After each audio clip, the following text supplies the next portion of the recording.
Election जो लड़ा जाता है वो डेमोक्रेसी का एक उसूल है और उसके ऊपर लड़ा जाता है। तो डर किसी से डरा नहीं जाता, कैंडिडेट खड़ा किए जाएंगे और जनता फैसला करेगी। ये तो इल्ज़ाम ज़िंदगी भर मुझ पर लगता रहेगा, इसकी मुझे कोई फिक्र नहीं है। सवाल ये पैदा होता है कि 2014 में, 17 में, 19 में क्यों उत्तर प्रदेश में बीजेपी जीती। All India Muslim personal board नहीं लिखा मुझे लेटर, वो गलत बात है। All India Muslim personal board का कॉन्स्टिट्यूशन क्लियर है, वो पॉलिटिक्स में इन्वॉल्व नहीं होता। इमरान मसूद साहब से हमारी कोई कांटेक्ट नहीं है, ना उनसे कोई बातचीत है। हाँ, ये बात सही है कि वो समाजवादी पार्टी में गए, वहाँ से भी उनको इज्जत और उनका मुकाम नहीं दिया गया।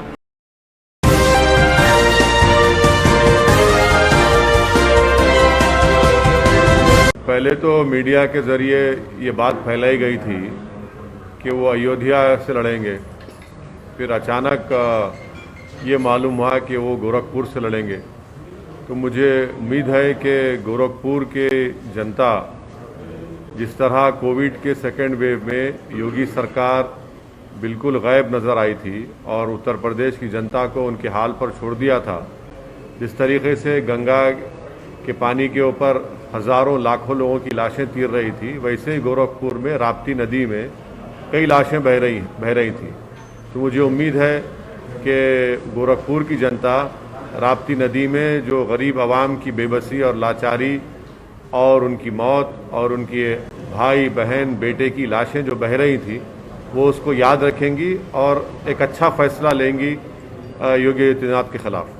सर, जैसे कि अभी योगी आदित्यनाथ गोरखपुर से लड़ रहे हैं, पर बीजेपी ने साथ ही साथ अखिलेश यादव, प्रियंका गांधी और मायावती को भी चैलेंज किया है कि वो अपने कैंडिडेट्स सीट पे डिक्लेयर करें, या तो फिर वो डर गए हैं बीजेपी से।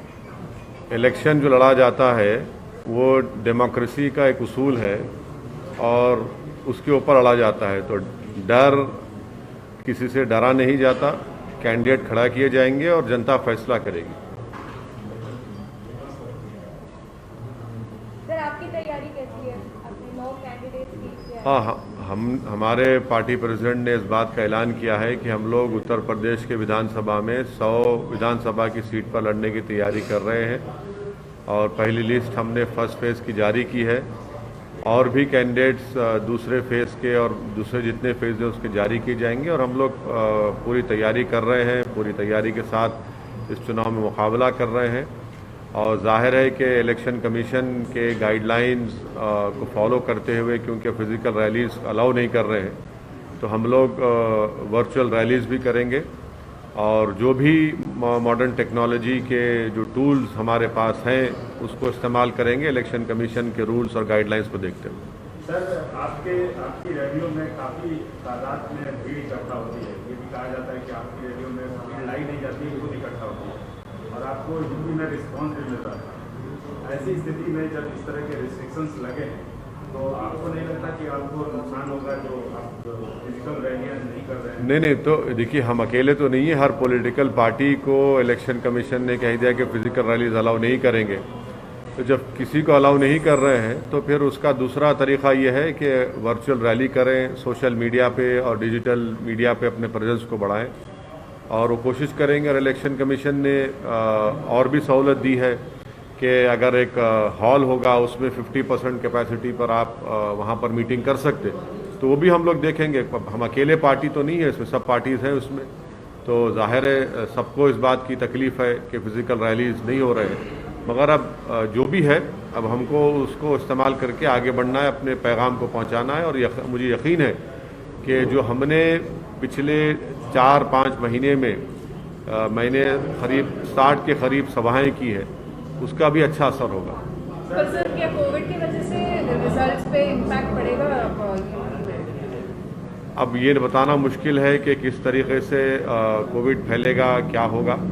बट अब इलेक्शन कमीशन ने अपने विजडम में फैसला लिया है चुनाव कराने का, तो हम पॉलिटिकल पार्टीज में पूरा अपना ताउन देंगे, कोऑपरेट करेंगे ताकि लोग ज़्यादा से ज़्यादा निकल कर अपने वोट का इस्तेमाल करें और हमारी पार्टी के उम्मीदवारों को कामयाब करें। सर, मौजूदा रिस्ट्रिक्शंस के मद्देनजर आपका हैदराबाद से सुना गया है कि आपका हैदराबाद से आप कैंपेनिंग नहीं कर पा रहे हैं, तो लखनऊ में कैंप करने वाले हैं? नहीं, तो बात बिल्कुल सही है। अब जैसा ही ये हमारे कैंडिडेट्स का नॉमिनेशन हो जाएगा, प्रोसेस शुरू हो चुका है। तो यकीनन मैं लखनऊ भी जाऊंगा, वेस्टर्न यूपी में भी जाकर किसी जगह पर अगर हम वर्चुअल रैली करेंगे, आवाम से मुलाकात होगी, या जो भी इलेक्शन कमीशन के रूल्स और गाइडलाइंस के तहत काम करना है करेंगे। सर वही पुराना सवाल जो आपके बारे में कहा जाता है कि आप उत्तर प्रदेश में बीजेपी को जिताने के लिए इतनी मेहनत कर रहे हैं, न कि अपनी सीटें भी। अब ये तो इल्ज़ाम ज़िंदगी भर मुझ पर लगता रहेगा, इसकी मुझे कोई फिक्र नहीं है। सवाल ये पैदा होता है कि 2014 में, 17 में, 19 में क्यों उत्तर प्रदेश में बीजेपी जीती। मेरे सवाल का जवाब कोई नहीं दे पा रहा है। इसलिए नहीं दे पा रहा है कि सच्चाई ये है कि ये तमाम नाम निहा सेकुलर पार्टीज़ बीजेपी को हराने में नाकाम साबित हुई हैं। और ये भी कोई नहीं बता पा रहा है कि 2019 में MIM पार्टी सिर्फ 3 लोकसभा की सीट लड़ी, तो बीजेपी कैसे 306 के ऊपर जीत जाती है। तो ये सब सवालात हैं। ये बुखलाहट का शिकार और फ्रस्ट्रेशन का शिकार होकर इनको अपनी शिकस्त नज़र आ रही है। इनके पास खुद आइडियोलॉजिकली और इंटेलेक्चुअली कैपेसिटी नहीं है बीजेपी को हराने की, तो इसीलिए मजलिस पर इल्ज़ाम लगाते हैं।